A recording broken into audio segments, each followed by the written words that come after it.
E aí, gente, boa noite, tudo bem? Hoje eu estava estudando a palavra e ouvindo, conversando com Deus, né? Enquanto eu andava de moto. E eu me lembrei de vocês.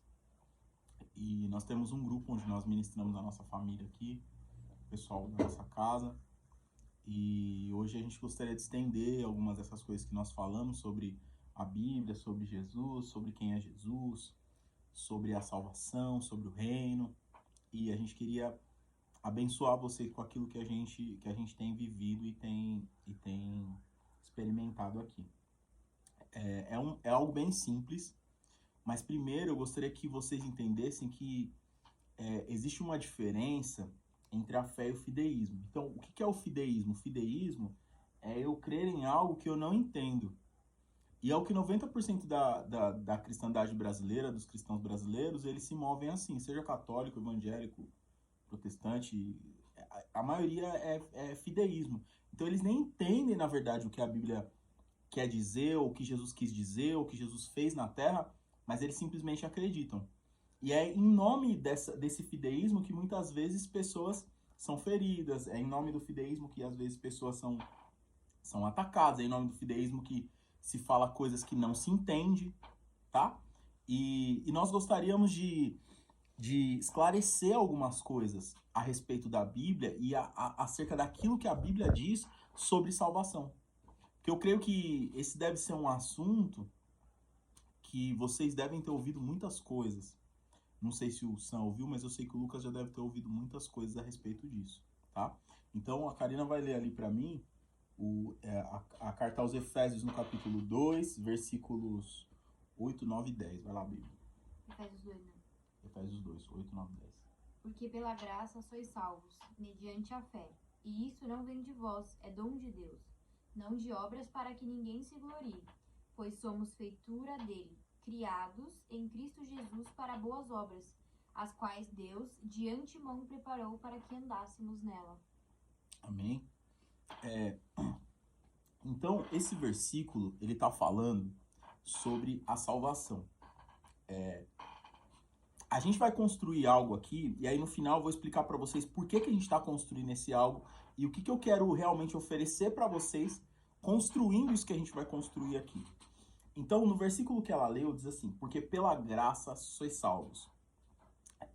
O conceito que nós temos de salvação, a igreja moderna tem de salvação, é que ser salvo é ser livre do inferno e ter a garantia do acesso ao céu. Chegar no paraíso e não ir para o inferno. Essa ideia, na verdade, de conquistar o céu e de não ir para o inferno no nosso meio, é uma ideia que ela foi muito deturpada por várias misturas, várias coisas que as pessoas trouxeram que não tem nada a ver com o que a Bíblia diz. Olha o que Paulo está dizendo. Porque pela graça sois salvos mediante a fé. Jesus, numa conversa com Nicodemos, ele vai dizer assim, porque aquele que crê em mim pode ver o reino de Deus. O que ele está querendo dizer? Ele está querendo dizer que crer nele é o principal meio de eu acessar o céu, ou de eu chegar a esse paraíso.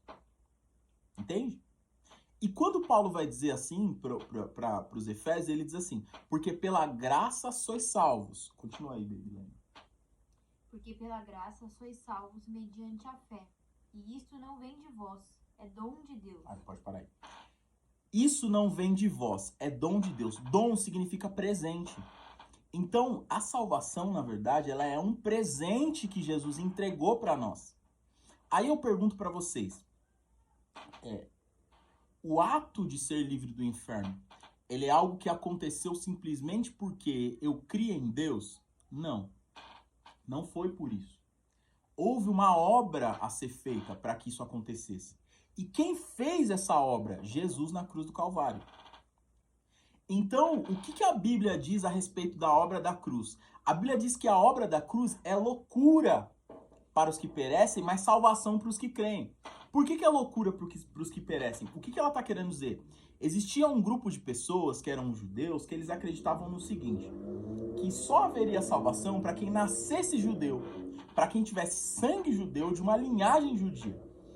Eu e a Karina, por exemplo, nós nunca seríamos salvos na ideia dos judeus. Então, por que Paulo, quando diz assim que a mensagem da cruz é loucura para os que perecem? Porque esses que acreditavam que a salvação era algo para um tipo sanguíneo, eles eram loucos. Eles imaginavam que a cruz fosse uma loucura. Porque a cruz propunha que ímpios, pessoas que não eram judeus, pudessem receber algo de Deus sem merecer.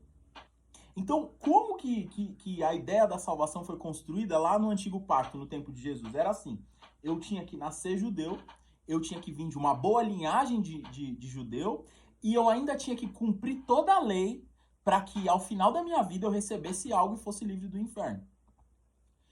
E quando Jesus vem e morre na cruz, ele diz que não funciona assim. Ele diz que ele cumpriu toda a lei.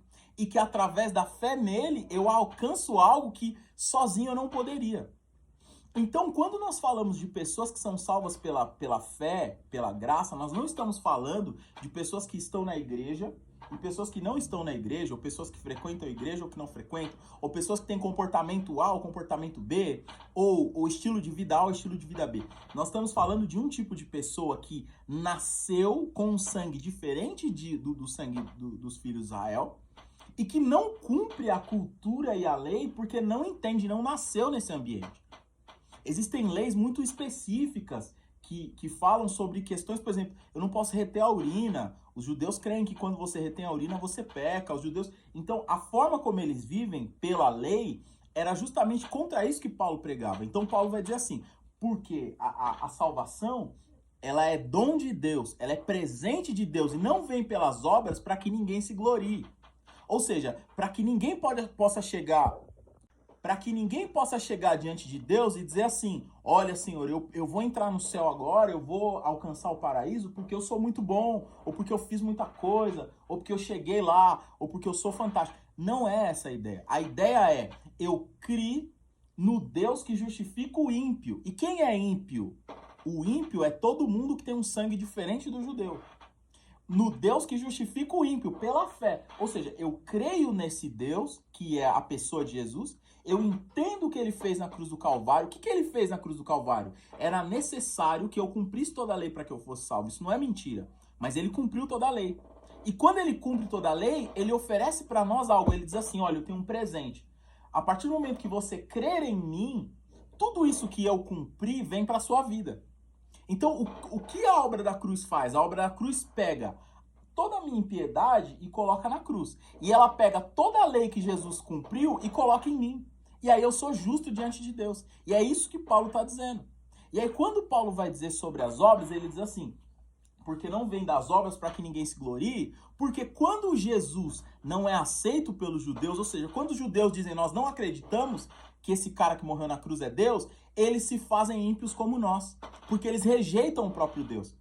Então você percebe? Deus pegou toda a humanidade e colocou num balaio só. Ou seja, aqueles que poderiam, por ter a lei, justificar-se pela lei, se fizeram loucos porque não creram na mensagem da cruz. E ainda crucificaram o Filho de Deus. Então, maior pecado eles cometeram do que nós que não conhecíamos. Então, Deus colocou todo mundo num só conjunto de pessoas e disse, todos vocês agora dependem da minha graça. E o que é a graça? A graça é o favor imerecido de Deus. Ou seja, é eu receber algo que eu não mereço. Você quer falar alguma coisa? Não. E é eu receber algo de Deus que eu não mereço. Há pouco tempo atrás, nós fizemos um testemunho aqui, que eu até contei no Instagram, que a Karina tava com uma bola, né? Você quer falar dele? Não, pode falar. Ela tava com uma bola aqui na região do quadril, no bumbum, e aí um dia à noite, ela precisava correr no outro dia, a gente tinha uma prova de corrida e tal, ela precisava correr não sei quantos quilômetros, e aí ela falou assim, nossa, eu podia acordar bem. Foi isso, falou, eu podia acordar bem amanhã. E a gente fez uma oração simples, a gente orou, falou, Jesus, cura ela e tal, não sei o quê. Uma oração simples. E ela acordou no outro dia e estava curada. E aí eu pergunto para você, o que nós merecíamos diante de Deus para que isso acontecesse? O que nós somos bons para que isso acontecesse? Você entende? O que eu faço de tão maravilhoso? Ou qual foi a oração fantástica? Ou qual foi as horas que eu gastei lendo a Bíblia? Ou quantas horas eu jejuei para que ela fosse curada? Uma cura é algo que, tipo assim, a medicina não paga. Se você for num hospital e falar assim, tem um dinheiro que eu possa pagar para ser curado de uma doença X, A, Y, o cara não vai falar, não, eu posso te oferecer um tratamento. Você vai ser curado ou não, eu não sei, mas você paga o tratamento. Então a cura, ela não tem preço. Mas ela acontece. Por que ela acontece? Porque tudo que eu recebo de Deus é pela graça. Você entende? É gratuitamente. É um dom, é um presente de Deus. Então, onde que eu quero chegar construindo tudo isso com vocês? Eu sei que talvez vocês ouvem um discurso da igreja de que vocês são imerecedores. Não sei se essa palavra existe, mas vocês não são merecedores daquilo que Deus é e tem para vocês. Mas nós gostaríamos de validar vocês como filhos de Deus. Não porque eu tô falando, não porque eu gosto de vocês, porque a gente gosta de vocês, mas é o que a Bíblia tá dizendo. A Bíblia diz, porque pela graça sois salvos. Então, a partir do momento que eu recebo Jesus como meu Senhor, tudo aquilo que eu pratico e pratiquei está nele. E tudo que ele fez está em mim. Então, não existe outra forma de eu me relacionar com Deus a não ser pela graça. E assim, a graça, ela não é o princípio de algo, ela é o caminho todo. Porque nós, como cristãos, que já temos um tempo e vamos à igreja e tal, nós não melhoramos o nosso comportamento simplesmente porque a gente lê uma Bíblia, ou porque alguém fala alguma coisa pra gente, ou porque... Você entende? Nós continuamos pecando. Nós ainda somos ímpios. Inclusive, se você entrar numa sinagoga hoje e você não estiver usando um kippah e não for de uma família judia, as pessoas vão tratar você como gentio, ou talvez como ímpio, dependendo do seu comportamento. Então, quem não tem esse sangue que dos filhos de Abraão, para Deus ainda é considerado ímpio. E como que eu sou justificado como ímpio? Eu tenho que crer. Então, eu creio no Deus que justifica o ímpio. Tem uma parábola que Jesus conta, que é a parábola dos trabalhadores do campo. E ela diz assim, ó. Ele saiu procurando trabalhadores para trabalhar na vinha dele. E ele combinou de pagar 1 denário para cada trabalhador. Então, ele acha trabalhadores que começaram a trabalhar às 8 horas da manhã e o trabalho terminava às 6 horas da tarde. A parábola não é assim, mas eu vou contextualizar para vocês. Então, ele pega o primeiro trabalhador às 8 horas da manhã. Aí ele vai, 9 horas da manhã ele pega outro. 10 horas da manhã ele pega outro. Meio-dia ele pega outro. 1 hora da tarde ele pega outro. 2 horas da tarde, 3 horas da tarde. Tem um que chega lá às 5h59. E ele combina com o Senhor, ó. Eu vou trabalhar e eu vou receber 1 denário. Na hora de receber, quando dá 6 horas, todo mundo recebe 1 denário. Todo mundo recebe igual. Ele paga 1 denário para todo mundo. Aí o que chegou 8 horas da manhã vira pro Senhor e fala, mas isso é injusto. Porque eu cheguei aqui 8 horas da manhã e ele chegou 5h59. E ele vai receber a mesma coisa que eu? E o Senhor fala para ele, olha, você combinou comigo um valor para ser pago. Foi 1 denário. Não foi 1 denário que você combinou? Então é isso que você vai receber. Você não vai receber mais que isso. O que isso está querendo dizer, essa parábola está querendo dizer? Está querendo dizer que, assim, a quantidade de trabalho que eu executei das 8 horas da manhã às 6 horas é a quantidade de justiça própria que eu carrego.